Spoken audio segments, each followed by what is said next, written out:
3.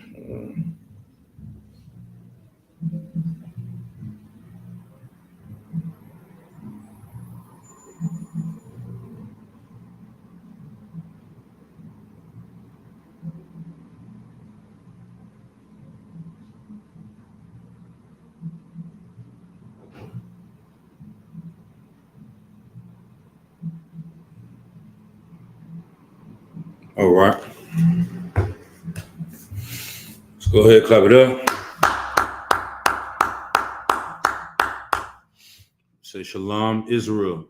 We are the Israelite School of Universal and Practical Knowledge. Started out at 1 West 125th Street, Harlem, New York, under Commanding General Yohana, Precinct Officer 5000, Kasar Pakat.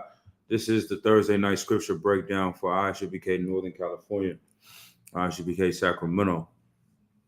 Tonight, we're going to go into a topic. The topic is going to be fasting. Fasting is something that has always been a part of Israelite culture. It's always been something that we have done, whether in times of mourning, in times of uncertainty, or in times of getting prepared for something that is to come.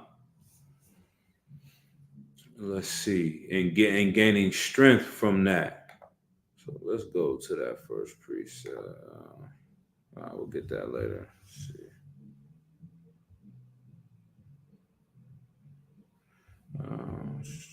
Hold on 1 second.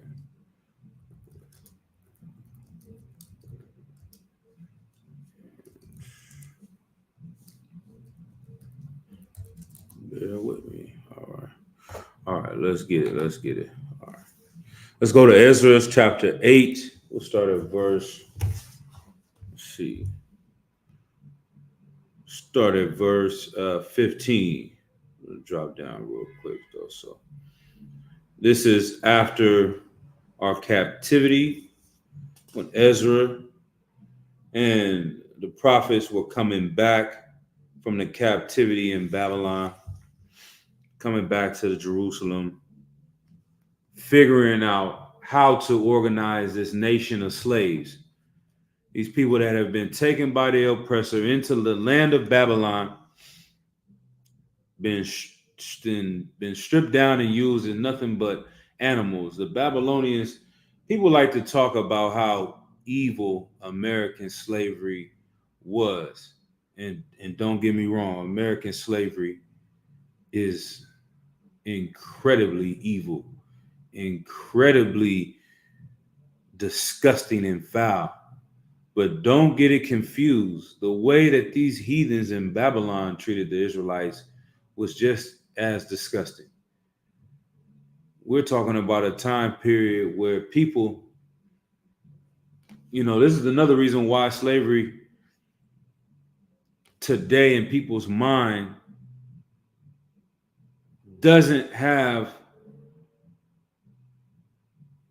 a big focus from people as generations go on and on and on, because they didn't have any cameras, any footage of that.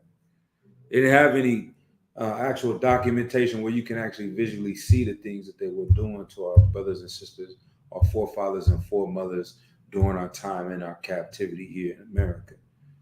But there were, certain points in time where they did have, obviously, people writing down books, people taking pictures. I believe in the late 1800s, you can see different pictures start arriving at these times, right? But in ancient Babylon, they didn't have any of that. None of that. All they had was the records and the scrolls that the Babylonians, the oppressors at the time, were keeping, and this Bible right here. But the things that these heathens, these disgusting bastards were doing to our people is something that, as a leader, taking your people out of captivity is very important on guiding them, because of all the destruction and things that they have seen being a slave, under these heathens.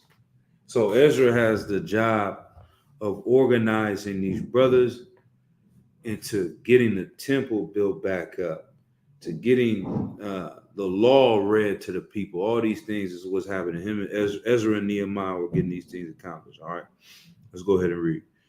Ezra chapter 8, verse 15. And I gathered them together to the river that runneth to Ahava, and there abode we in tents 3 days. And I viewed the people and the priests, and found there none of the sons of Levi. So he's looking, he's not finding anybody that's a Levite that can, take care of what needs to be taken care of when it comes to doing the work of the Lord. Then sent I for Eleazar, for Ariel, for Shemaiah, and Elnathan, and for Jarib, and Elnathan, and for Nathan, and for Zechariah, and for Meshullam, chief men also of Jorib and Elnathan, men of understanding, and sent them with commandment unto Edo, the chief, at the place of Casphiah, and told them what they should say unto Edo, and to his brethren, the Nethinims, at the place of Casphiah, that they should bring unto us ministers for the house of our power. And by the good hand of our power upon us, they brought us a man of understanding of the sons of Mali, the son of Levi, the son of Israel, and Sherebiah with his sons and his brethren 18. So he's bringing, these brothers are Levites, and they can come in and do this work. And Hashabiah, and with him Josiah of the sons of Merari, his brethren and their sons 20. Also of the Nethinims, whom David and the prince had appointed for the service of the Levites, 220 Nethinims. All of them were expressed by name. And this is like same culture, how we say we're Israelites, we're the children of Israel. We had names for different brothers, the tribe that's underneath them. All these brothers is named after them. Like we say the Levites, well, these brothers are the Nethinims. They are the children of, I'm not exactly sure what the brother's name was, but something to that effect, Nethim, right? Verse 21, after he's getting them all together to get in motion to getting the children of Israel back on point and getting the temple back to where it needs to be. Verse 21, then I proclaimed a fast there at the river of Ahava, that we might afflict ourselves before our power, to seek of him a right way for us. One more time. Then I proclaimed a fast there at the river of Ahava, that we might afflict ourselves before our power.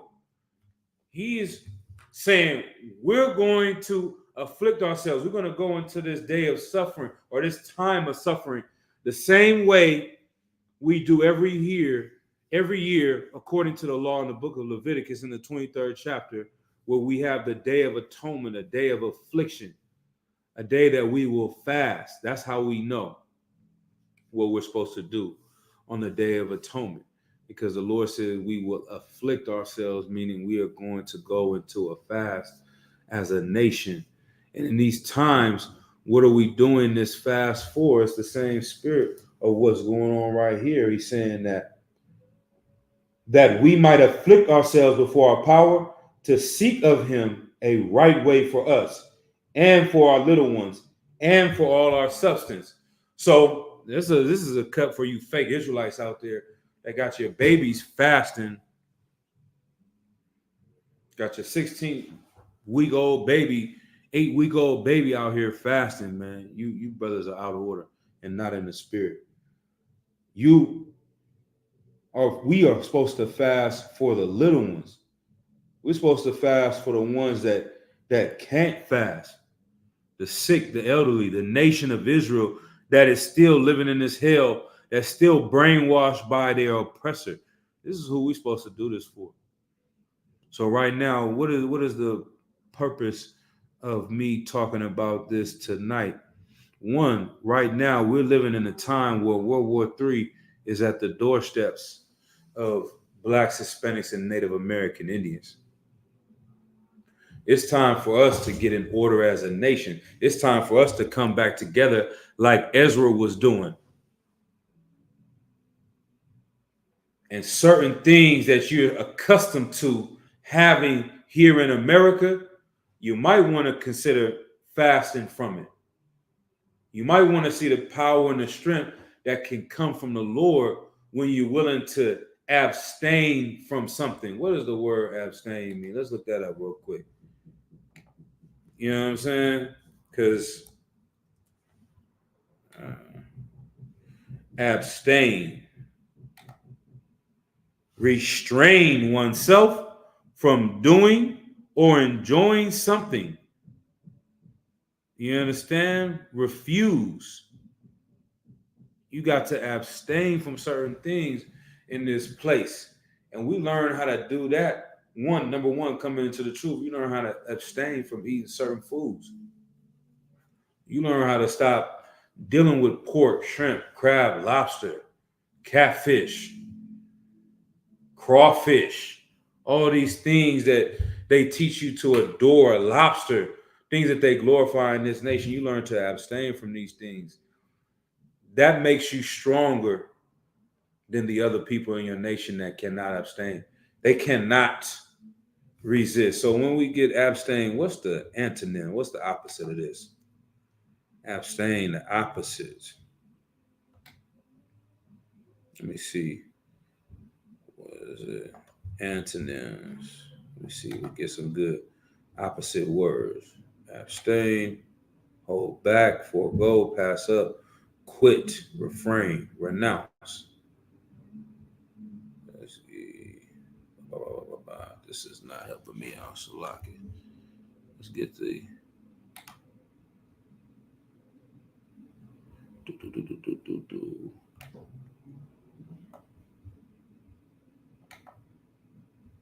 synonyms, antonyms. Let's go. It's very important.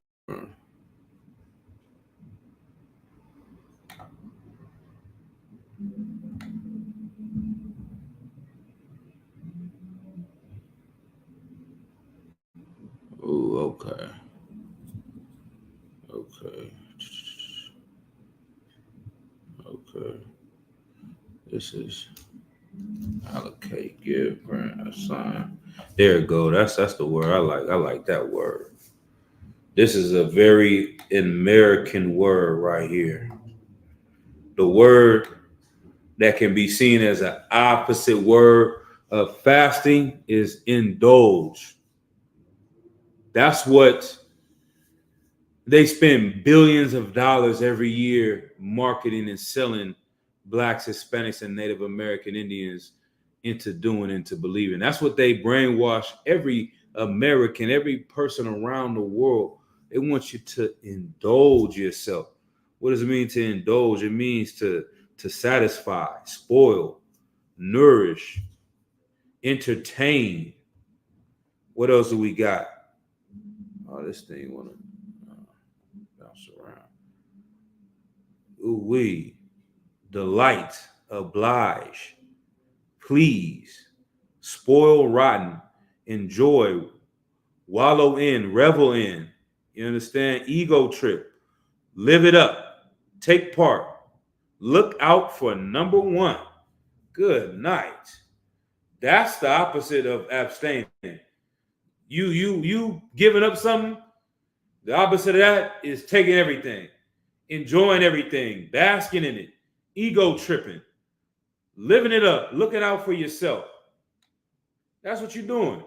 That's how America makes billions and billions of dollars. If they can make you somebody that's very individualistic, cares about themselves, you're extremely carnal, you into your carnality so much, you don't give a damn about anyone else.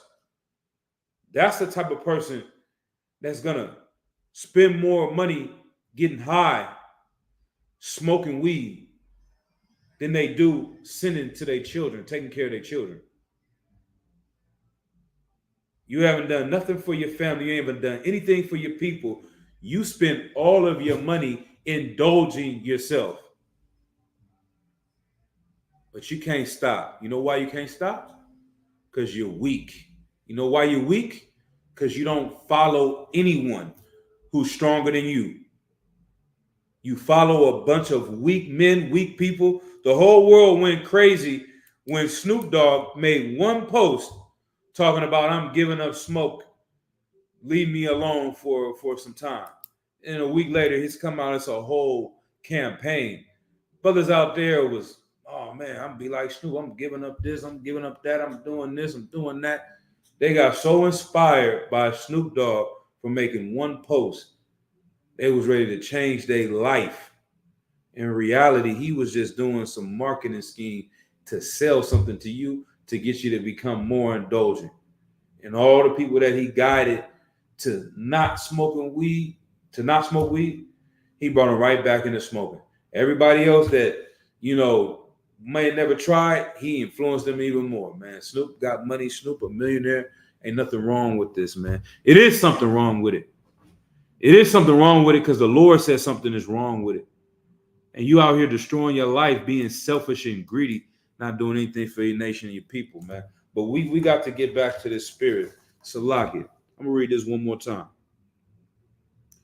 The book of Ezra, chapter 8, verse 21. Then I proclaimed a fast there at the river of Ahava, that we might afflict ourselves before our power, to seek of him a right way for us. That's the important part.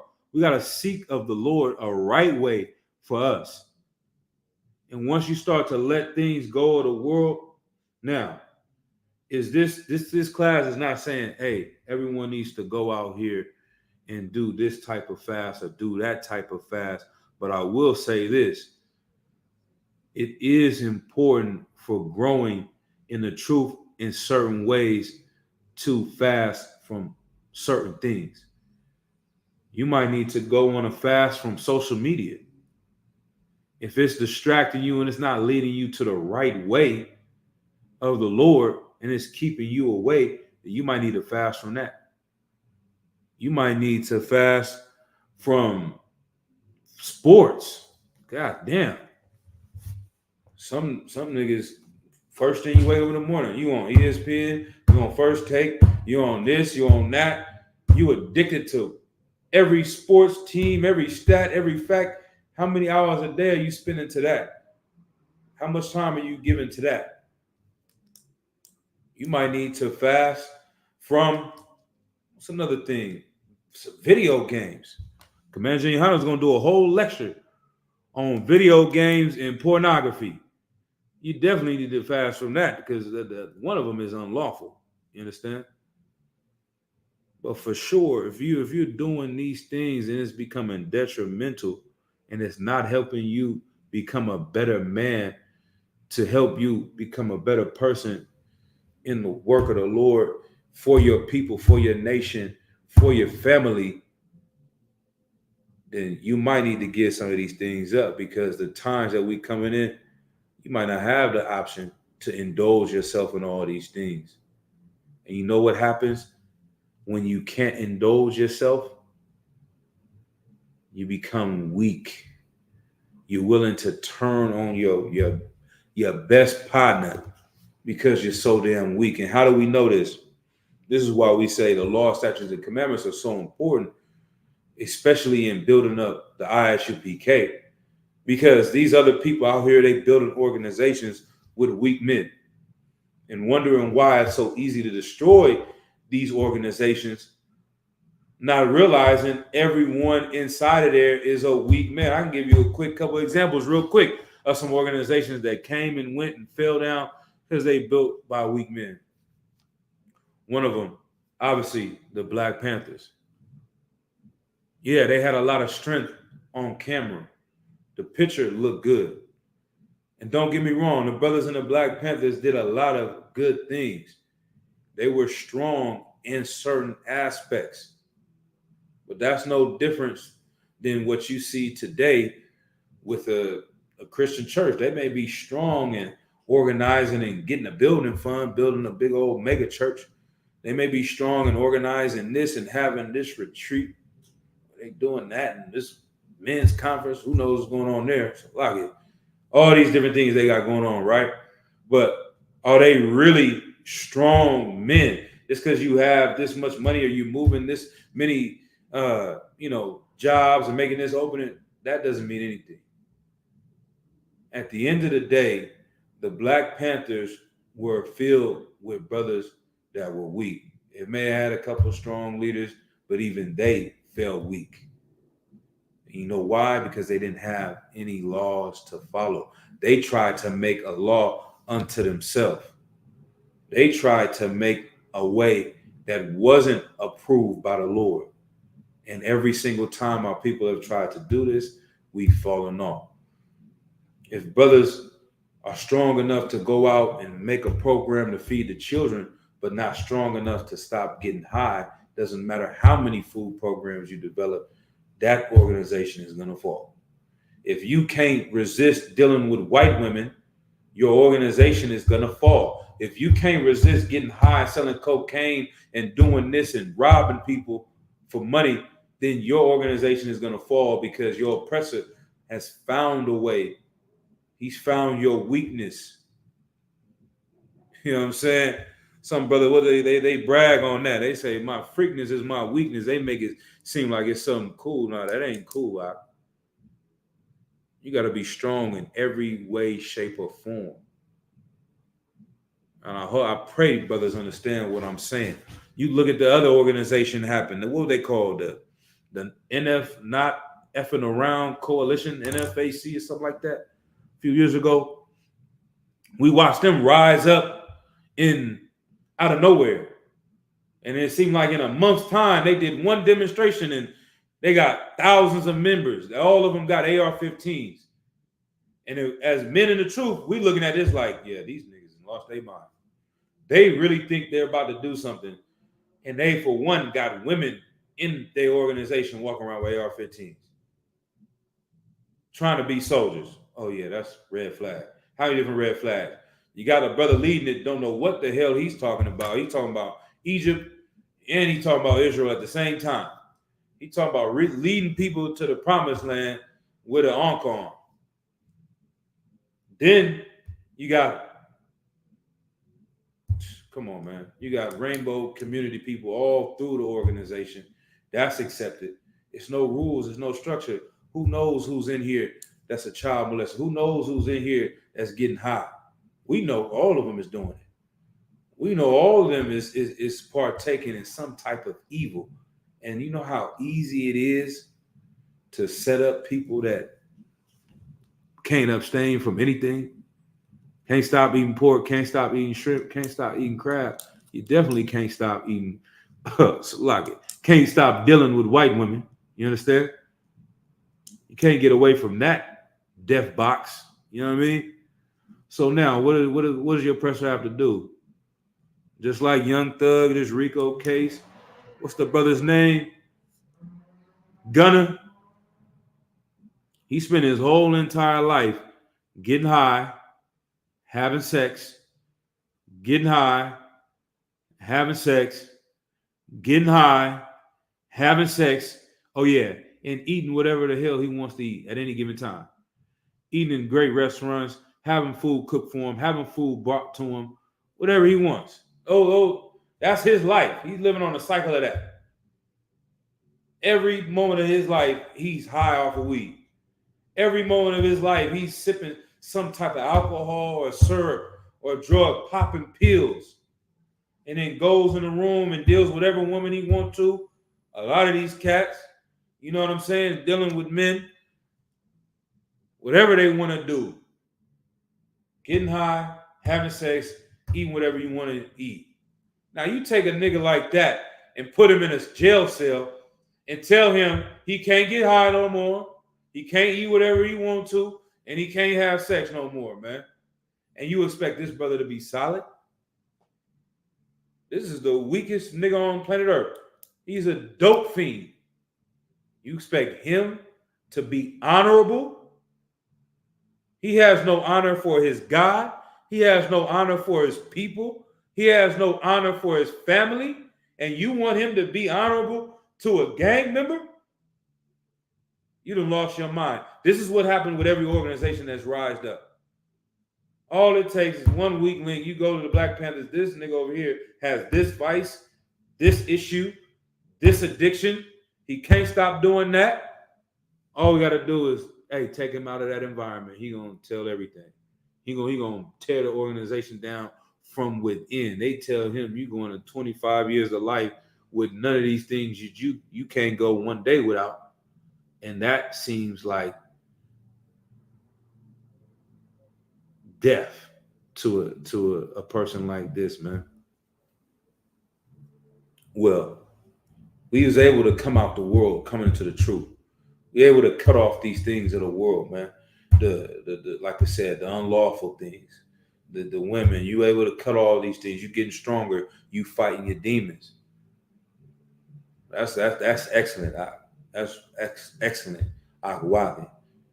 Now, as you moving even forward, coming to these times that we facing, hey, you don't want to have anything that is holding you so strong that it compromises what you're doing, man. Because the stronger you get, the more you'll be able to make it through these times when it ain't no food like it used to be. You're gonna start beating your wife because you're angry. You think you're just angry? Nah, nigga, you're hungry. You ain't ate. You used to go to McDonald's, you used to go to In-N-Out, you used to go to this over here at KFC, Popeyes. You can get anything you want any given time. You can go get you a bottle. You can go get, you know what I'm saying? Go to the movie. You can turn on your phone and watch First Take. Take you out of this world. You can get on a video game and escape. Now you don't have these things and you become a monster. You hate your family. You're arguing with this brother. You're doing this over here, man, because you haven't built yourself strong in the spirit. And so that's one important thing. Let's go to Joel. We're going to give a couple of examples of how we did this over the time. Matter of fact, let me go back a little bit more. Let me see if there's anything else. Anything else that was important. It's a lot here. Sorry, 30 minutes, blah, blah, blah. I talk a long time. 8, 21.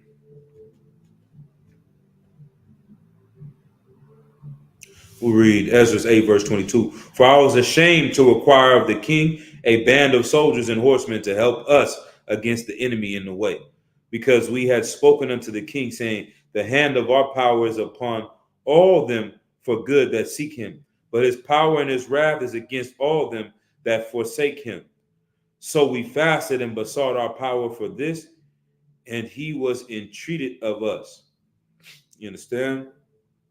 So he didn't want to come to this heathen king and say, we need your help. We need you to guard us and protect us. He said, nah, man, I want to get my own brothers. I want to get my own people, my own nation. I want to lean on them and make sure we do this thing right. And so we're going to get our strength up by becoming weak. We're going to build up our spirit by sacrifice. All right? Joel chapter 1, verse 14.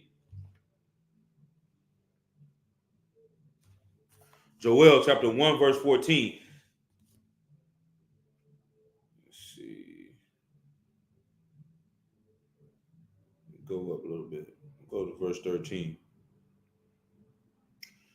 This is Joel. He's coming out. He's warning the people. He said,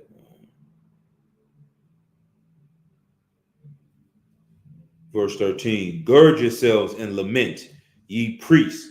Howl, ye ministers of the altar. Come, lie all night in sackcloth, ye ministers of my power. For the meat offering and drink offering is withholden from the house of your God.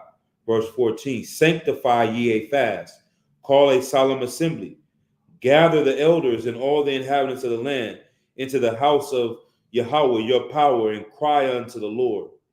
Alas, for the day of the Lord is at hand, and as destruction from the Almighty shall it come. Like this day of destruction is coming. And he's warning the people. He's saying, man, y'all need to do this. Y'all need to do that. Y'all need to proclaim a fast and a solemn assembly, because the day of destruction is at hand. You understand? And that's what we in. We in the days where destruction is at hand. We are in the days where destruction is at hand. Let's go to the next one. Jonah chapter 3, verse 5. It's just all throughout the scriptures. You can find hundreds of precepts that talk about different times. And when he talks about the sackcloth, that's what we did in days of mourning. That's what we did when we were saddened about a great loss that happened or something that was about to happen, because we knew it was coming, because the Lord had been warning us through the priests and prophets, man. Jonah chapter 3, verse 5, and it reads, okay, we'll go up a little bit. Jonah chapter 3, verse 4. And Jonah began to enter into the city a day's journey, and he cried and said, yet 40 days, and Nineveh shall be overthrown. He's telling these people in 40 days, this whole place is going to be overthrown. It's going to be taken over. So the people of Nineveh believed the Most High and proclaimed a fast and put on sackcloth, from the greatest of them even to the least of them. So they understood the importance of what's happening, was on the rise. They heard the prophet of God and they believed God. That's an important thing on a side note, that when a prophet speaks to you, that's the Lord speaking to you. It didn't say they believed Jonah. It said they believed God. I'll read that one more time. Chapter 3, verse 4 in the book of Jonah. And Jonah began to enter into the city a day's journey, and he cried and said, yet 40 days, and Nineveh shall be overthrown. So the people of Nineveh believed, it doesn't say Jonah, it says God, it says the Most High, and proclaimed a fast and put on sackcloth, from the greatest of them even to the least of them. All right, let's go to Ezra 4:16 one more time. Like I said, it's a lot. You can go throughout the whole entire Bible and see different stories of Israelites. Look. Fasting at times like this, man.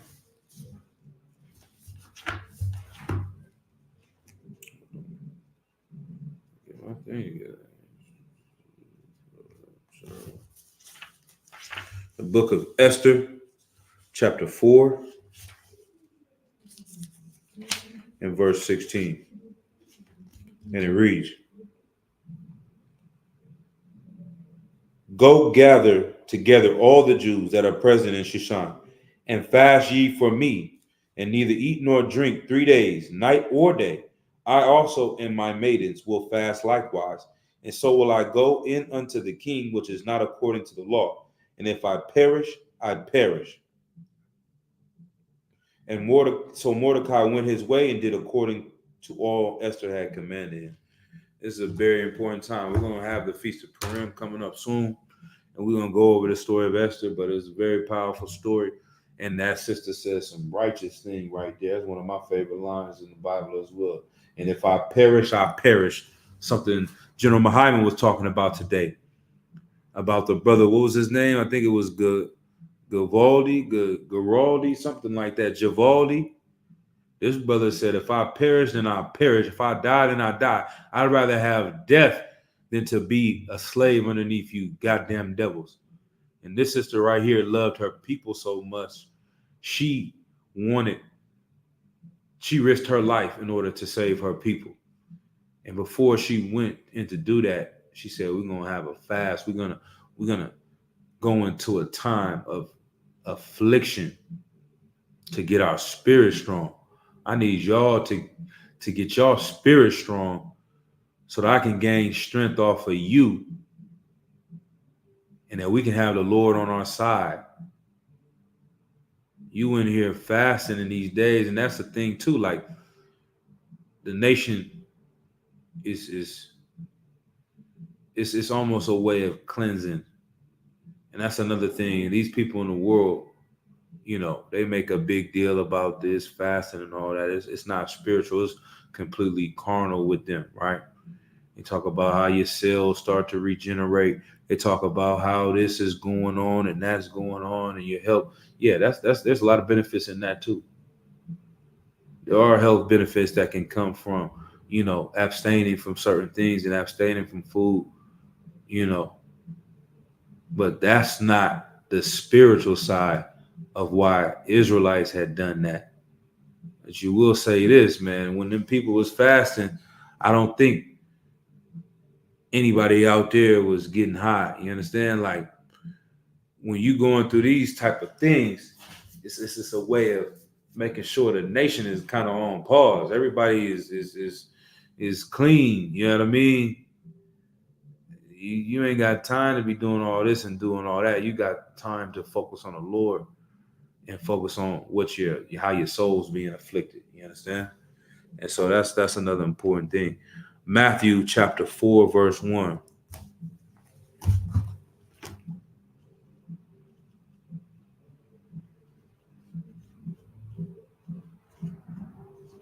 Let's go to the book of Matthew chapter 4, verse 1. We're going to see how Christ and how he got started on his mission. So the book of Matthew chapter 4, verse 1. Then Yahushua led up of the spirit into the wilderness to be tempted of the devil.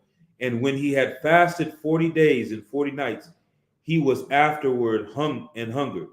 And when the tempter came to him, he said, if thou be the Son of the Most High, command that these stones be made bread. Like, that's it right there. That's the tempter.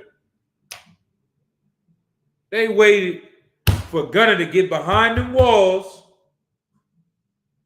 for Satan to come and tempt him to turn on his brothers.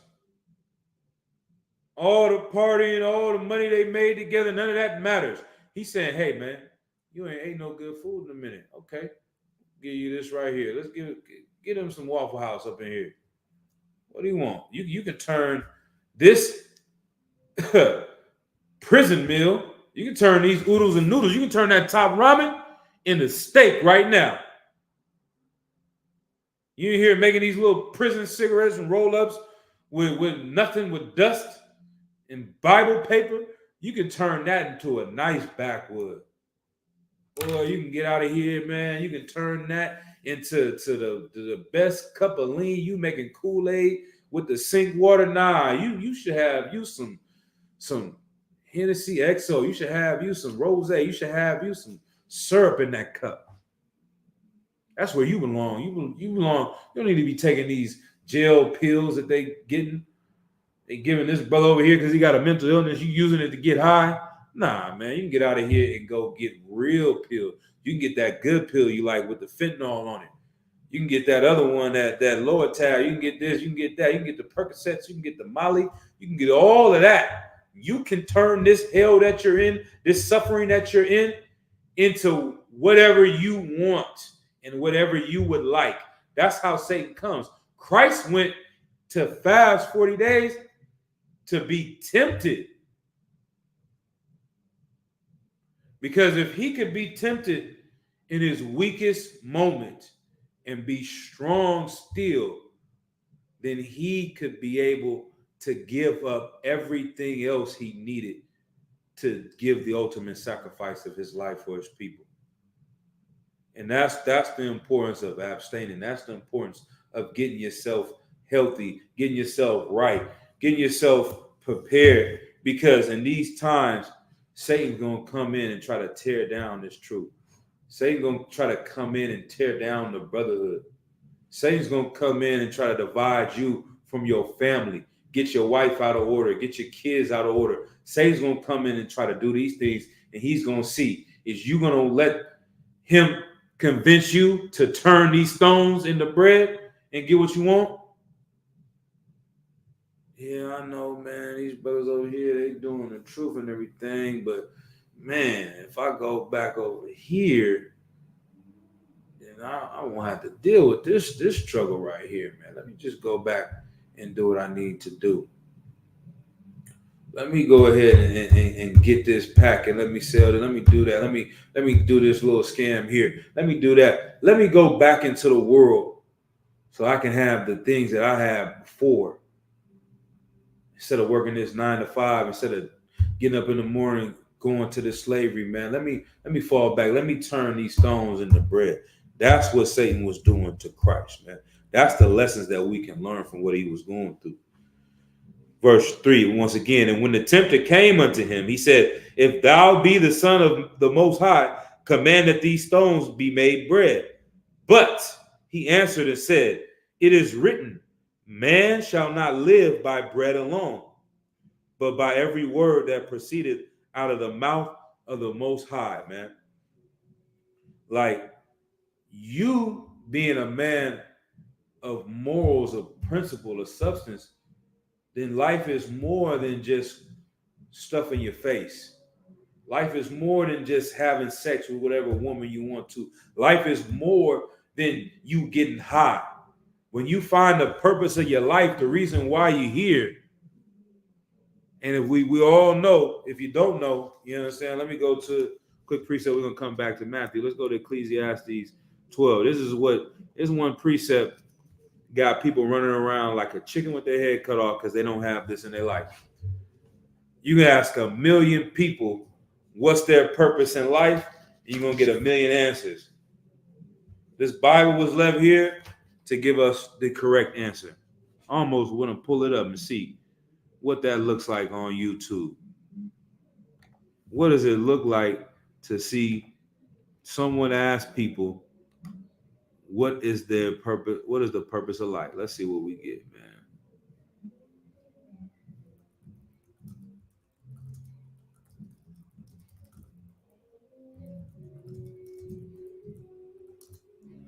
All right, let's see. Asking people what is the purpose of life. Let's see if this come out. Let's see how this go.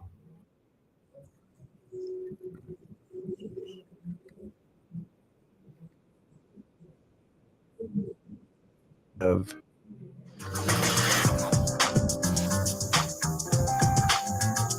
Let's see what we get.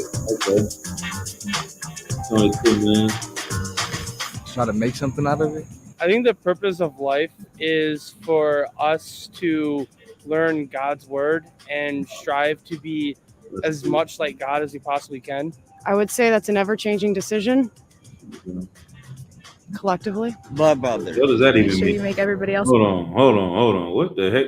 She said the purpose of life is an ever-changing decision. What the hell does that even mean? It's not even. It's so vague. There's no depth or anything to what the hell she's saying. So we got the one Christian dude. He want to go. Oh yeah, we got to Strive to be as much like God as we possibly be can. like that. I would say that's an ever-changing decision. Collectively. My brother. Make sure you make everybody Love others. He will always love to say something like that. What you got? else happy. Make yourself happy.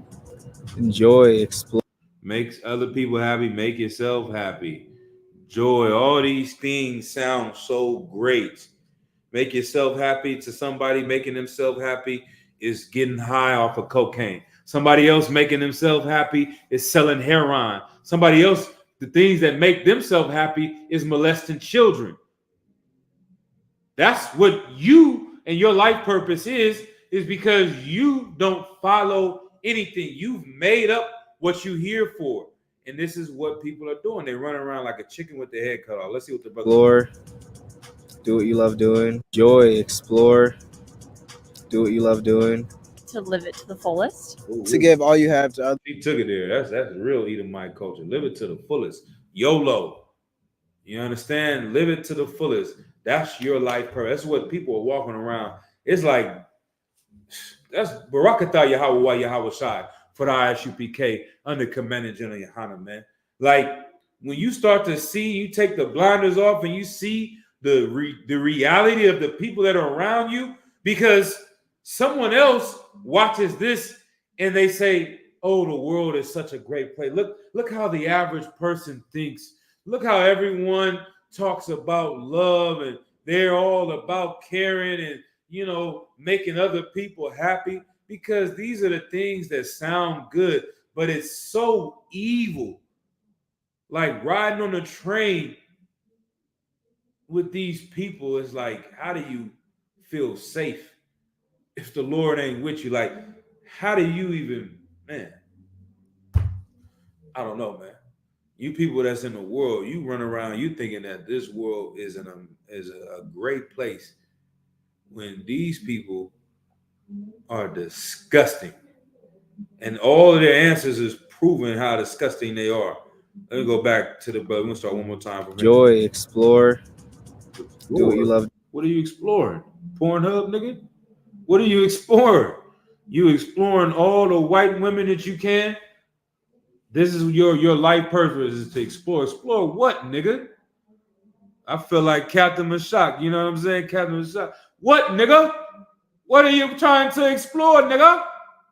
You're trying to explore my 13-year-old daughter, nigga? You're trying to explore the bottom of a bag of cocaine, nigga? What are you trying to explore, man? These are just vague statements that sound good, but really, when you really understand what they're saying, it masks an evil life. Doing To live it to the fullest. To give all you have to Blowing all the ride on the football team. She living to the fullest. others and just live for others. That's why I feel like you need to live your life for other people, love, and do as hard as work as you can. And once you do that and fulfill your life completely to its fullest, that's There you how go. you live life. You know you're gonna end up living your life for a brother. You're gonna end up living your life for the oppressor. You ain't gonna love no blacks, Hispanics, or Native American Indians. That loving other people is loving white people. That loving other people is loving the people that are murdering you. That's Christianity. That's what he's really talking about. He's really not talking about loving his people, his nation, who God loves. He's talking about loving the people that are destroying his nation. That's what life is for. To find love and share and There help we go. people is my purpose. Meaning in life, in my opinion, would be whatever makes you happy. Find something that's going to make you happy in life and continue on with it. So we just gonna cut that off of that. I can't take too much of this nonsense, honestly. But once you start to see, you know what's ironic? Everybody has this theme of love, right? Everybody has this theme of caring about other people all of the time. But when you go outside in the real world, where is all of the love at? When Derek Chauvin's knee was on George Floyd's neck for 8 minutes, where was all this goddamn love at? I don't see it. I don't find it in the ghettos, in the barrios, at the reservations. I don't find none of this love that everybody's talking about.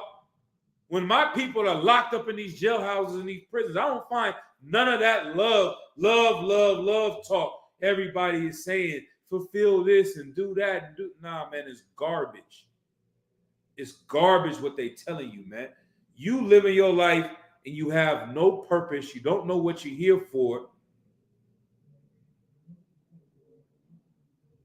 And so it's easy for you to turn on any and everybody because you don't have to sacrifice for anybody. All you have to do is love yourself and give this imaginary love to everybody else. I guess saying hi to the person that drops your mail off is showing love today. Because you didn't blow their brains out. I guess that the bar, see, maybe that's what it is. Salakia, I'm starting to understand the way you people think. Esau set the bar so goddamn low of existing as a human being. He's existing at such a level of being an animal, and you still respect him. That's the limit of showing love, is saying hi to somebody at the grocery store. I'm a loving person because I didn't blow their goddamn brains out today. I wasn't a school shooter. So you know what? I'm a loving person. I'm a nice person. I'm a good person. No, you're not. You're disgusting. You're a disgusting person. You support people going out, murdering their babies. You support all types of rainbow activities and marriages. You support drug use. You support this and that, gang banging and stripping and OnlyFans. You support child molestation, watching pornography every day of your life. You supporting that. That girl would never have been on Pornhub unless she got molested. So in order for you to get the next new female to come out next year, like a new model car, to be on Pornhub, you had to have some 10-year-old girl get molested 8 years ago. That's who you are. But in your mind, your sick mind, you're just this great, loving person because you don't go around shooting people every day. Nah. You know what you do? You pay your taxes for people that go and do that for you. They go over to Iraq and murder 1 million people. They go over to Afghanistan and murder 1 million people so you can sit at home and fluff all day. So you can sit at home and watch Stephen A. Smith yell at the screen. So you can play your video game for 16 hours a goddamn day. And you in your mind a great person because you just living your life, playing your guitar. You see the brother on there destroyed, playing his guitar, man. He needs to learn how to sacrifice, and he needs to learn the real purpose of man. Here's the whole purpose of man. Ecclesiastes chapter 12, verse 13. Let us hear the conclusion of the whole matter. Fear God. I'm going to say it for y'all Christians. Fear God, or fear the Most High, and keep his commandments. For this is the whole duty of man. That's your life purpose right there. You need to fear the Lord and keep his commandments, and everything else will follow. If you outside of that, then what are you even living for? You have no purpose out here, and that's why you're so destroyed. All right, we're going back to Matthew chapter 4 and verse 4. But he answered and said, it is written, man shall not live by bread alone. Your life ain't about what you eat. It ain't about what you smoke. It ain't about who you can put your rod in, or the women who can put their rod in them, whatever you can do. No, it ain't about that. It ain't about how much money you make. It ain't about what kind of car you drive, or what kind of house. Your life is not about these things. Man cannot live by bread alone. You can eat food to survive, but that's not what's keeping you alive. What's keeping you alive is the Lord. But by every word that proceeded out of the mouth of the Most High, that's what's keeping you alive. That's what's making you who you are. That's where your spirit and your soul comes from. If you're operating outside of that, then you're already walking around dead. Verse 5, then the devil taketh him up into the holy city and setteth him on a pinnacle of the temple and saith unto him, if thou be the Son of the Most High, cast thyself down, for it is written, he shall give his angels charge concerning thee, and in their hands they shall bear thee up, lest at any time thou dash thy foot against the stone. Yahushua said unto him, it is written again, thou shalt not tempt the Lord thy God. Again, the devil taketh him up unto an exceeding high mountain, and showeth him all the kingdoms of the world, and the glory of them, and saith unto him, all these things I will give thee, if thou wilt fall down and worship me. Then said Yahushua unto him, get thee hence, Satan, for it is written, thou shalt worship the Lord thy God, and him only shalt thou serve. You serving everything else under the sun except the Lord when you don't make your life about what it said in Ecclesiastes. When it says that your life is to fear the Lord and to keep his commandments. Your life is about everything else. Everyone else we saw on that YouTube channel, their life is about everything else but fearing the Lord and everything else but keeping his commandments. And this is how the world has gotten to where it is right now. And people wonder why the world is so horrible, but they don't see the parts that they play in it. Well, Christ went up and he fasted 40 days so that he could go through the ultimate test.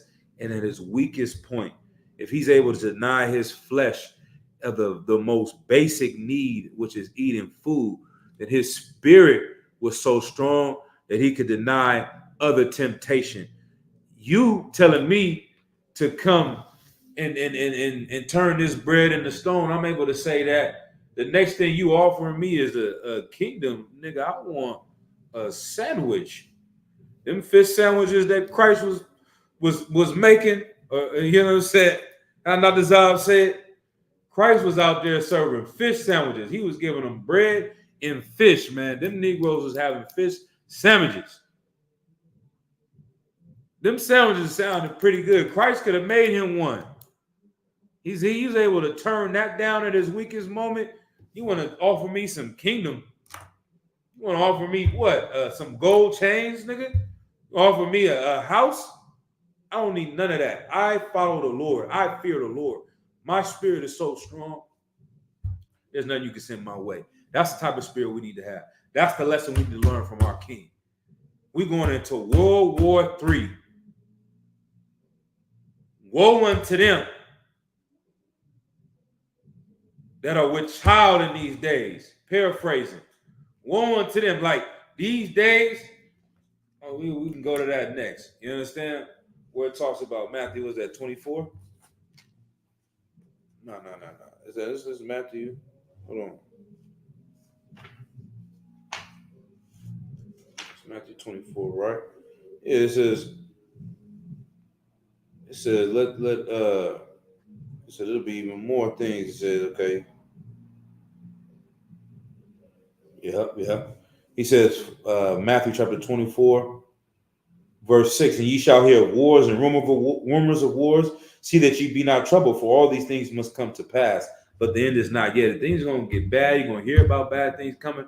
It's not the end yet. For nation shall rise against nation, and kingdom against kingdom, and there shall be famines and pestilence and earthquakes in diverse places. It's going to be famines going on. So how prepared are you when you can't go 6 hours without stuffing your face? You can't go, you understand me? 15 minutes without this or without that, man. Well, how is your spirit going to be in that? All these are the beginning of sorrow. That's just the beginning. Then shall they deliver you up to be afflicted, and shall kill you. You shall be hated of all nations for my name's sake. So, hey, man, at that time, what's that going to be? You know what I mean? You're going to turn on your brothers and sisters because the world is turning against you? Like they turned against the Black Panthers, they all turned on each other and hated each other and lost brotherhood with each other and their families and their children and their wives. They lost all that. All that went out the door when COINTELPRO hit. When brothers start getting locked up 50 years, 20 years, 30 years, 40 years, 15 years, all that brotherhood went out the door, man. Tell me what I need to do. Okay, I need to start selling this crack. I need to start doing what? I need to make sure that heroin gets into Oakland, into my community. Sign me up. I need to make a pimp movie and make pimping glorious to the Black community. What I need what do I need to do? I need to become the next Frank Lucas, Nicky Barnes. All of these things happen after the Black Power movement because the oppressor found a way to destroy our people because we were weak, because we didn't fear God and we didn't keep his commandments. That's why they were able to do that. And if you're so weak that something could come along because you are lacking something, that you become weak enough to bow down to Satan, you don't deserve the kingdom. And that's why Christ did that sacrifice, because he knew in order for his people to gain the kingdom, he was going to have to give up his most precious and his most valuable possession, his life. And in these days, are you going to be willing to do that? We let's see. All right, let's keep going. Let's see. What does it say? Woe unto them. Okay.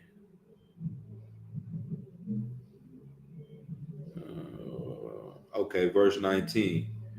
We'll drop down to verse 9. And woe unto them that are with child, and to them that give suck in those days. But pray ye that your flight be not in the winter, neither on the Sabbath day. For then shall be great tribulation, such as was not since the beginning of the world to this time, no, nor ever shall be. And except those days should be shortened, there should no flesh be saved. But for the elect's sake, those days shall be shortened. There's going to be some times that's so perilous, that's so bad, that if it wasn't for the Lord shortening the time, that no one would have survived these things that's happening, man. So these are the things that Christ has known was revealed to him, and he's warning our people. And he's saying, you know what I mean, we're going to have to get strong in these last days. Let's go to the next precept. Let's go to Matthew chapter 9, verse 14.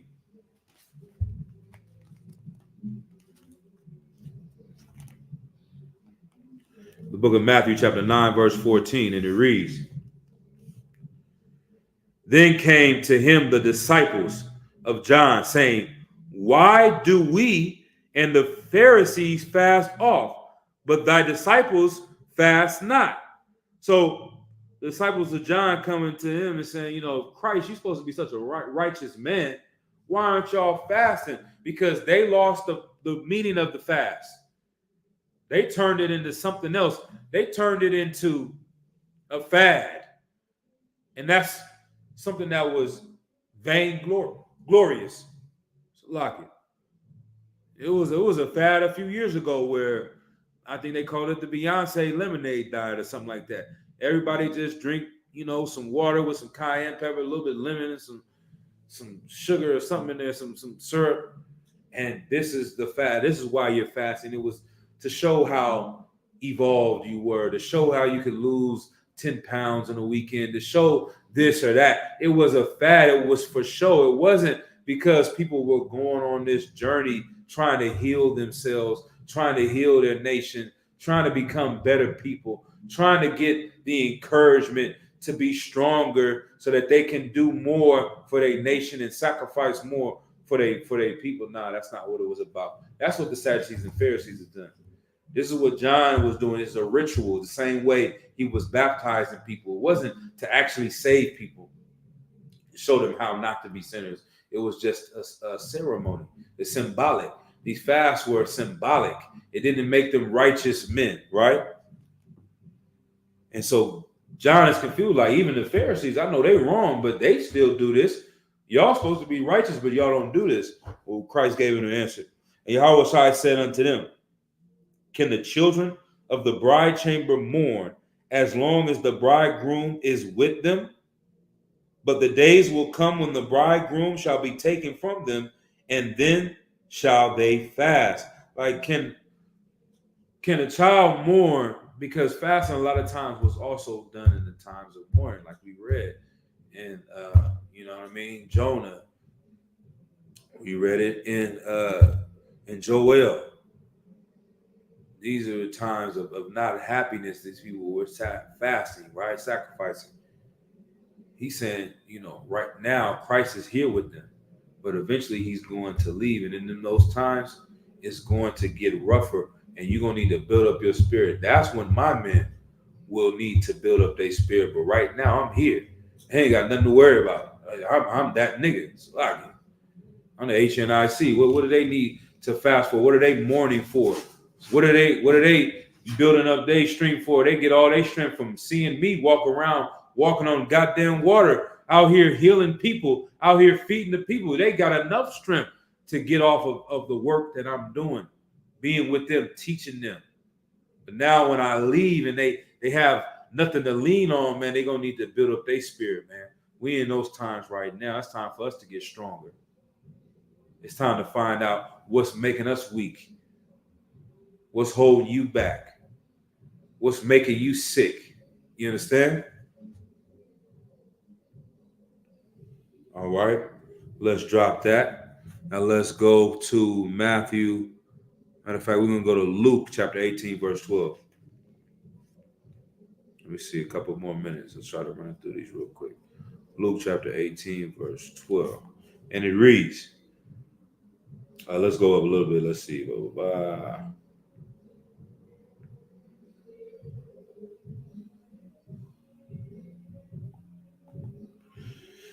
And so Christ is talking, and he spake. We'll start at the book of Luke, chapter 18, verse 9. And he spake this parable unto certain which trusted in themselves that they were righteous and despised others.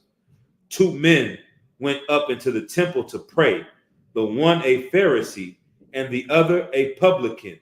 The Pharisee stood and prayed thus with himself, God, I thank thee that I am not as other men are, extortioners, unjust, adulterers, or even as this publican. God, he put him on blast. He said, Lord, I thank you that I ain't an extortioner, I ain't an adulterer, I'm not doing this, I'm not unjust, I ain't like this nigga right here. He working with the Romans, taxing and doing all this, and I ain't like him. You understand? I fast twice in the week. This was important. He felt like him fasting twice every week made him become a righteous brother. That's what made him better than these other men. That's what made him better than these other people. I give tithes of all that I possess. And the publican standing afar off would not lift up so much as his eyes unto heaven, but smote upon his breast, saying, God, be merciful to me, a sinner. I tell you this, man went down to his house justified rather than the other. For everyone that exalteth himself shall be abased, and he that humbleth himself shall be exalted. He went before the Lord and he boasted about the great things he's done, and he had no eye of paying attention to all the evil he was doing. And this brother out here, he was living evil and wicked, but he knew one thing, that he had to humble himself before the Lord. He had to come before the Lord and say, you understand? And the publican standing afar off would not lift up so much his eyes unto heaven, but smote upon his breast, saying, the Most High be merciful, or my power be merciful to me, a sinner. He's saying, Lord, have mercy on me. This is what Job had to learn at the end of all the things he lost, is that he felt like he done nothing wrong. Even he didn't do wrong. This is just what's happening to him, and he needs to have mercy from the Lord. He needs to realize that that's what he deserves. You understand? And this is what we need to realize, you know what I mean, in changing our lives and changing our walk, that you want the Lord to have mercy on you. You're not fasting, you're not turning away from this or that to glorify yourself and to feel better than other people. You should be doing it right in order to gain strength and to use it as a time to reflect and pray to the Lord for guidance and to ask him for mercy. You understand? Because as you get stronger, people gonna have to lean on you the same way they leaned on Christ. You're gonna have people that's gonna need to lean on you, and you're gonna have to be strong in them days. You understand? All right, Matthew chapter 6, verse 16. Let's go back to Matthew. The book of Matthew chapter 6, verse 16, and it reads, moreover, when ye fast, be not as the hypocrites of a sad countenance, for they disfigure their faces, that they may appear unto men to fast. Verily I say unto you, they have their reward. Like, that's some old TD Jakes type behavior. That's some old Creflo Dollar type behavior. They coming out and appearing to be sacrificing, like they having a turkey drive. This is a big old thing. Oh yeah, we giving back to the community. Yeah, where did you get the money for the turkey drive? You stole it from these people's grandmamas, and now you're giving them. You stole the money from their grandmama. You destroyed their household. You told their mother, her and your father are unequally yoked. So your father then left. Your father then got on dope because he lost his family. Your mother became a whore. You start selling drugs.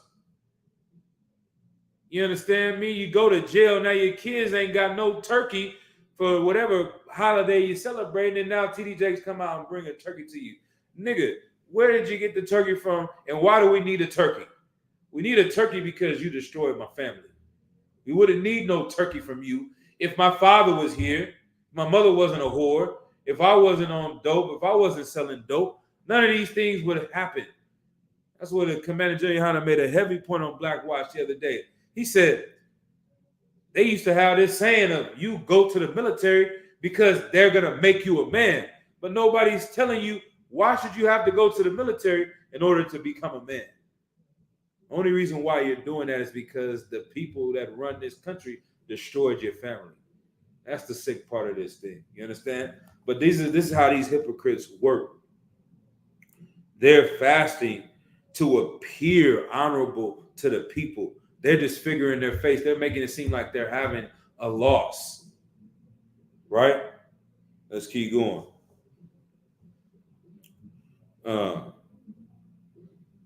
That they may appear unto men to fast. Verily I say unto you, they have their reward.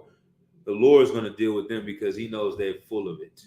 They're full of BS. The Lord is going to reward them for all their fakeness, for all their lying, all their deceptions, all their self-glory. All right?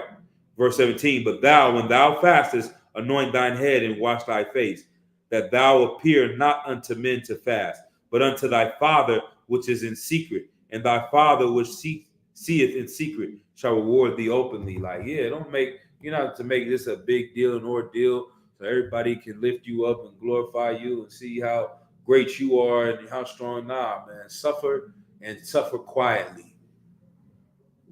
How they say, lead quiet, suffer and suffer quiet. That's how you need to do it. You understand?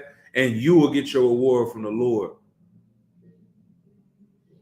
That's what Christ is saying right here. These Sadducees and Pharisees, their reward will come to them because it's all for a show. It's not because they genuinely care about their people. And that's what goes to, what's my other precept? Did I write it down? I need that one too. It's Isaiah. Nope. I gotta find that. Where's that at? Real quick.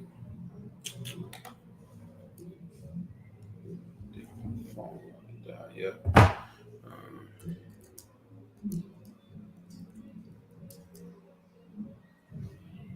Strife in the bay. That's Isaiah 58:4. Let's go to Isaiah 58:4, and then we about to finish up, wrap it up. It's a lot here.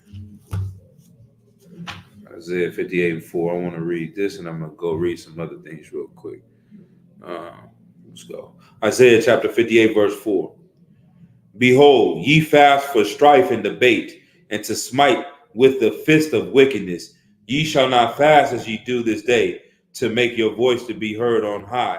Like, we can go, let's see, go to verse 3. Matter of fact, let's go ahead, man. We're going to start at verse 1. This is a famous, One West precept. The book of Isaiah, chapter 58, verse 1. Cry aloud, spare not. Lift up thy voice like a trumpet, and show my people their transgression, and the house of Jacob their sins. Yet they seek me daily, and delight to know my ways, as a nation that did righteousness. They put this appearance up like they want to follow the Lord. They want to seek the Lord. You in church, you got the big hat, you got the smelly cologne, you got the super Steve Harvey suit on. You understand me? The Lord this and the Lord that, and God done this, and Jesus this and Jesus that. You're doing that all day, right? And forsook not the ordinance of their God. They ask of me the ordinances of justice. They take delight in approaching to God. Wherefore have we fasted, say they, and thou seest not? Like, y'all didn't see this sacrifice, the fasting we were doing? You didn't see, Lord? Wherefore have we afflicted our soul, and thou takest no knowledge? Behold, in the day of your fast ye find pleasure, and exact all your labors. Like, in all of that, you're not sacrificing, you're not giving up. It's just a show. You want to seem superior and glorious, but the reality of the spirit of why you're doing this, you're missing the whole point. We go down. Behold, ye fast for strife and debate.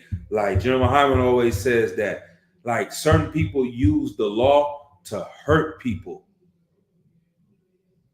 That's what they're using the law for. They're not using the law to help people. The Sadducees and Pharisees turn the law into a way to hurt people. Oh, you didn't wash your hands. It's not even a law. We're gonna kill you. You picking corn on the Sabbath because you starving to death. We're gonna stone you to death. They missed the whole brotherhood. They use the law for strife and debate. That's why you're fasting.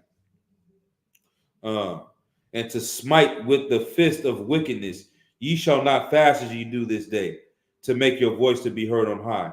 Is it such a fast that I have chosen, a day for a man to afflict his soul? Is it to bow down his head as a bulrush, and to spread sackcloth and ashes under him?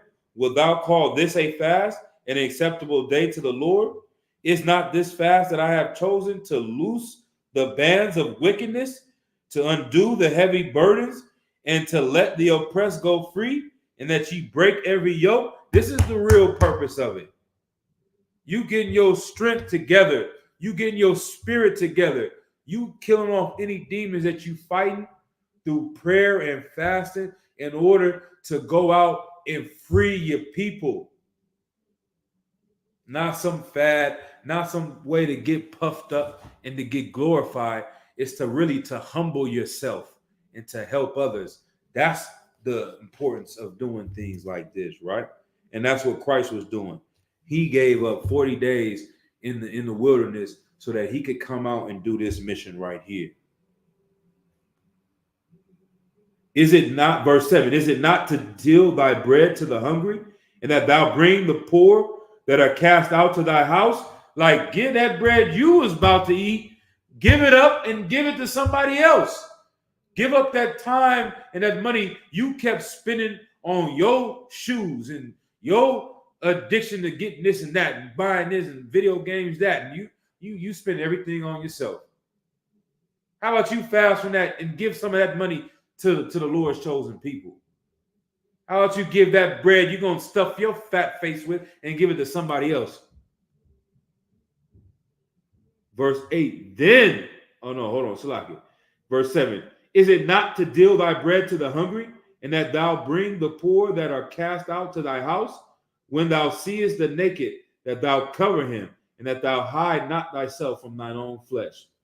All right, and you go on further and further, but this is what it is. We drop down to verse 10. Hold on, we'll go to verse 9. Then shalt thou call, and the Lord shall answer. Thou shalt cry, and he shall say, here I am. If thou take away from the midst of thee the yoke, the putting forth of the finger, and speaking vanity, and if thou draw out thy soul to the hungry, and satisfy the afflicted soul, then shall thy light rise in obscurity, and thy darkness be as the noonday. And the Lord shall guide thee continually, and satisfy thy soul in drought, and make fat thy bones, and thou shalt be like a water garden, and like a spring of water whose waters fail not. So you worrying about their afflicted soul. You afflicted your soul for one day, for whatever it is, for 2 days, however long, and you feeling this pain. But do you ever think about the brothers in Haiti that cannot satisfy their soul, whose soul is afflicted daily? They eat mud pies because they don't have the food that you can't stop yourself from eating from. You done made yourself sick because you can't stop eating. You didn't caught diabetes, heart disease, high blood pressure. You can't stop yourself, and you're killing yourself. These people over here, they can't even find no bread to kill themselves with. How about you afflict your soul so you find the strength so you can go help these brothers, so you can go help these sisters, man, so you can get your mind focused and have the energy to do what you need to do for your nation and your people. That's what's going on, man. That's what the fast is about, right? All right. So let me see. I think that's all right. And then I'll just paraphrase. Christ had a couple precepts. Love your neighbor as you love yourself. Love the Lord your God with all your heart and all your might, all your soul, paraphrasing, and love your neighbor as you love yourself. Getting healthy, getting strong in the spirit and in the flesh is important in helping others. If you don't love yourself, how much love can you give to others? You don't have anything to give them because you don't care about yourself. You're dying right now. You're killing yourself daily. You're drinking too much. You're eating too much. You indulge in yourself too much. A true leader is going to self-sacrifice so that they can take care of everyone else. And once you're willing to do that, you're going to inspire others to do that as well. And it's a rippling effect. They have the whole pay it forward thing they always talk about. Pay it forward, pay it forward. Christ was the real pay it forward. He gave up everything he had so that you could see that and be willing to give up everything that you got. And so that's what comes from a true leader. And I'll put this on the thing and we'll close out right now. Share screen, leader of self-sacrifice. I want y'all to read some of this. And so this is what these, devils, they put down in their books. Everything they put in their books, they didn't learn from the Bible. They didn't learn from Christ our King. And they use these things to exploit us. How about we use our book to uplift us? How about we use the stories and lessons that we learn from our King to make our nation better? You understand? But they studied this and they come up with all this type of knowledge and they get degrees and doctorates and go ahead and build up these businesses and all that because they understand simple things like this. Well, let's learn from our king, but maybe we need to hear it from, maybe sometimes you got your own self-hate in you. Sometimes you need to hear it from your oppressor so he can use nice big words for you to understand the importance of the example that our king was showing. All right. Self-sacrifice indicates a person's willingness to suffer the loss of types of things to maintain personal beliefs and values. In order for you to maintain your personal belief and values in the truth, you're going to have to self-sacrifice. If the leader is willing to self-sacrifice, that's going to maintain the group. All right. And this has been noted to be a behavior observed among great leaders. There is no greater leader than Yahushua Mashiach. Through its extraordinary and unusual nature, and because it communicates the leader's commitment to the collective and its plight, leader self-sacrifice may elicit favorable leadership perceptions, including perceptions of charisma. Like, this person that's willing to do this is showing he's committed to the group. His self-sacrifice. He could go out and do this for himself, but you know what? I'm gonna give this up for y'all. That leads to people saying, you know what? I love this person right here. And we've seen this sacrifice of Commander General Yohana sleeping on floors in order to keep the school doors open. Me witnessing and seeing General Muhammad counsel people at any given time of the day, 24 hours a day, way into the night, 3 o'clock, Passover, everybody drinking, having fun in the lobby. General Muhammad has been in the back counseling since it's been 6 o'clock. It's 3 o'clock in the morning right now. He's still counseling people. That's self-sacrifice. That means something. And when we know where Commander General Yohana learned this from, he learned it from Yahweh Shai. We know where General Muhammad learned it from. He learned it from Commander General Yohana and learned it from Christ. You understand what I'm saying? All right. Let's see. Moreover, self-sacrifice is proposed to be related to criteria of leadership, effectiveness such as follower organizational citizenship, behavior, and pro-social behavior, blah, blah, blah. The concept of self-sacrifice indicates that the leader is willing to incur personal costs or run the risk of such costs to serve the goals and missions of the group or organization. What was the cost that Christ was willing to give up? His life, his time. You understand? Going out, healing people every day, feeding people every day. He gave up everything he had, and he gave up his life to serve the goal and mission of the group. What is the goal and mission of the group? The kingdom of heaven. Blacks, Hispanics, and Native American Indians no longer being slaves to these oppressors, but being free. This is the mission he was willing to die for. Are you willing to do that? Are you willing? There is no greater love man to have than this. I'm paraphrasing horribly. Than to lay down his life for his brother, man. Are you willing to lay down? Are you willing to sacrifice? Are you willing to give up something? You willing to fast from something to make yourself a better person, to make yourself a better man? That's important. All right? You willing to give up your time, your resources for this truth. All right? Let's see.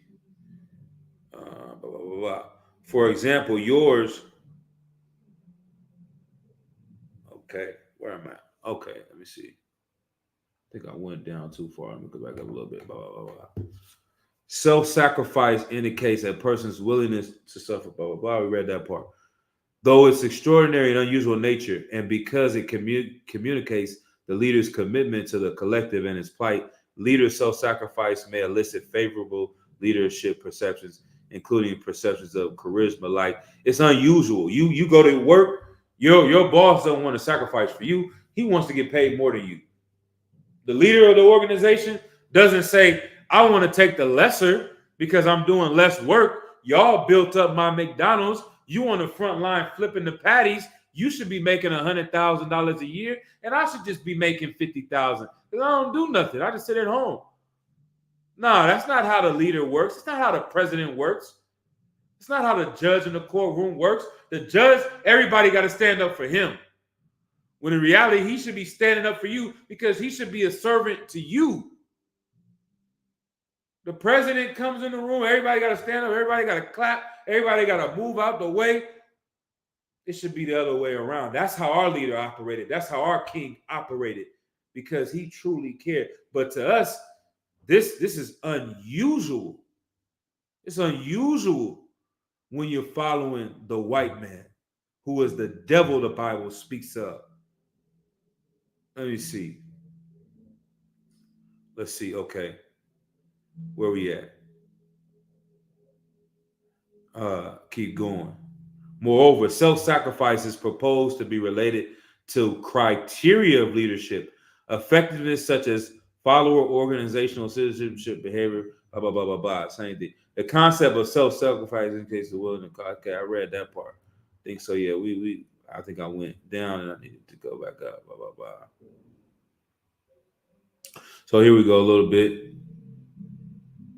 For example, yours demonstrated that participants exposed to a self-sacrificing leader versus a self-benefiting leader contributed more money to a charity fund. In a similar vein, Choi and Mai Dalton show that followers were most willing to reciprocate the behavior of a self-sacrificial leader, so that a self-sacrificial leader versus a self-benefiting leader was more effective in motivating cooperative behavior in a public good dilemma. And this study showed that leader self-sacrifices versus no self-sacrifice motivated higher task performances. So it's saying they was willing to give up more money. They donated more money to the charity when they seen the leader doing it. They were willing to do more positive things for each other when they seen their leader doing it. That's the example that Christ was putting down. He's saying, you know what? I'm going to show you. I'm going to lead by example. I'm going to come out in the front. I'm going to need y'all to be willing to give up everything for nothing. I'm going to need you to go out and do this work and expect nothing in return. I'm going to need you to love your people and your nation so goddamn much. There's nothing that you won't give up, man.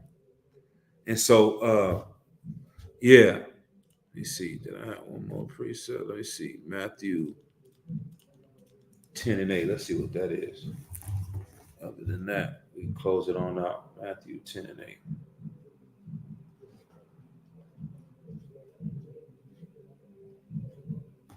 Is that what I need? 10 and 8. Nope. Matthew 22 and 36. Let's go to that. Matthew 22 and 36. Nope. Not that one. Matthew 20 and 20. Do that one. Right. Matthew 20 and verse 20. Then came him to the mother of Zebedee, children with her sons, worshiping him and desiring a certain thing of him. And he said unto her, what wilt thou? She said unto him, grant that these my two sons may sit, the one on thy right hand, and the other on the left, in thy kingdom. But Yahushua answered and said, ye know not what ye ask. Are you able to drink of the cup that I shall drink of, and to be baptized with the baptism that I am baptized with? They say unto him, we are able. He's saying, y'all don't even know what y'all asking for. You want to be rulers in this kingdom. You want to sit next to me in this kingdom, but are you willing to sacrifice and give up everything like I am able to, like I have done? And he said unto them, ye shall drink indeed of my cup and be baptized with the baptism that I am baptized with, but to sit on my right hand and on my left is not mine to give, but it shall be given to them for whom it is prepared of my Father. And when the 10 heard it, they were moved with indignation against the two brethren. And so they saying, okay, they were mad at these brothers asking this question, and they want to see, you know what I mean? If they moving us out of our spot, we want to have this spot. But Yahushua called them unto him and said, ye know that the princes of the Gentiles exercise dominion over them, and they that are great exercise authority upon them. Like these heathen nations, these Romans, these people you work for, your slavery, they exercise dominion over you. They want to control you, to use you up, to exploit you, to take advantage of you for their own selfish gain. They're not self-sacrificing. They're here to be self-centered, to exploit, right? But it shall not be so among you. But whoever will be great among you, let him be your minister. The one that's going to be the one that's raised up is going to be the one that is willing to give up everything for others. And whosoever will be chief among you, let him be your servant, even as the Son of Man came not to be ministered unto, but to minister and to give his life a ransom for many. So that's what your job is to take care of the flock and guard and protect the children of Israel and teach them and guide them and show them the way. And that takes self-sacrifice. And a good way to get your strength up and your spirit up is through prayer and fasting. To help your people to cast out demons on them is to build your spirit up through prayer and fasting is what Christ taught his men. And you can use this tactic to get strong, get ready, and get prepared for what's to come. And so with that, I'm going to go ahead and close out, say Yahweh Shem Yahshua, broke a thumb to all the brothers, Yahweh Shem Allah thumb, Shem Yahshua to all the sisters. Shalom, Israel.